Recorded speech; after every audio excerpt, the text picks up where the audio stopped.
Hi everybody, this is the Baseball Head, the amazing, spectacular, terrific, the great one, the People's Champion.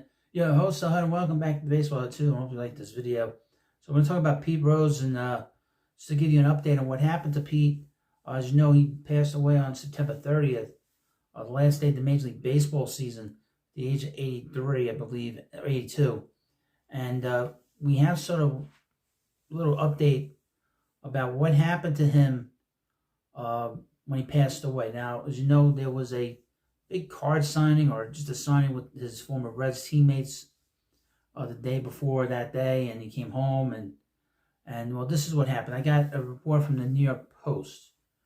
Headline: Pete Rose 911 call reveals chaotic scene outside apartment before MLB legend was found dead. Now, as you know, he is the all-time hits leader in Major League Baseball history. Employees at the luxury Las Vegas building that Pete Rose lived in had tried to check on the MLB hits king just hours before he was found dead, 911 tapes revealed. The 911 call made by workers at Panorama Towers, where Rose had resided, was obtained by TMZ and published on Monday evening. Rose died on September 30th at his home. It was discovered by his son. The medical examiner ruled that Rose had died from natural causes related to hypertensive and atherosclerotic cardiovascular disease. Now, the 911 call revealed more details of what occurred the day he died and how employees had banged on his door 2 hours before he was found. But there had been no answer despite a TV loudly playing inside Rose's apartment, according to TMZ. After the workers couldn't make contact with Rose, his son was notified, and he later arrived at the unit to find the baseball great had passed away. Terrible. What a terrible scene this must have been.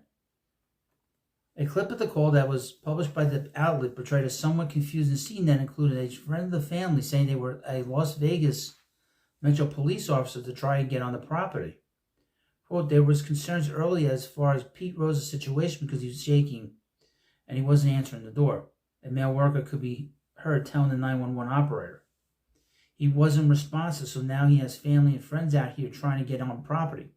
But we have this one gentleman that's here portraying to be Metro, and we can't confirm if he's Metro or not. The operator could be heard redirecting the conversation to ascertain if Rose was alive or not. That's when the worker said that the son had confirmed that his father had passed away. Rose had traveled to an autograph signing in Nashville the day before he died and had been able to spend time with some of his teammates from his championship-winning Reds teams in 1975 and 1976. What a sad ending to one of the legendary and one of the more infamous players in baseball and baseball history. I mean, this is a guy that is a former MVP, former National League Rookie of the Year, three-time World Series winner. Was really the last piece of the puzzle of the 1980 Phillies team that had legendary players like Mike Schmidt, Steve Carlton, Tug McGraw on that team. So he was really one of these players. Everybody knew Pete, and he was the biggest name in baseball. He was the face of baseball in the 70s.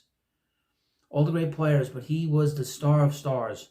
And the thing is, what's interesting, was during the summer, HBO put out a documentary on Pete. I think a three-parter. It was 3 hours. And it basically covered his whole entire life. And at the time, he didn't look that bad. But, he was getting up there in age, but he still had his wit. He was still, very interesting to listen to. But I saw some pictures of Pete, and I'm sure you've seen him if you're watching this video. He did not look good the last few days, and really the last month or so. He did an interview about less than a month before he passed. He didn't look good in the video. He didn't sound that great either.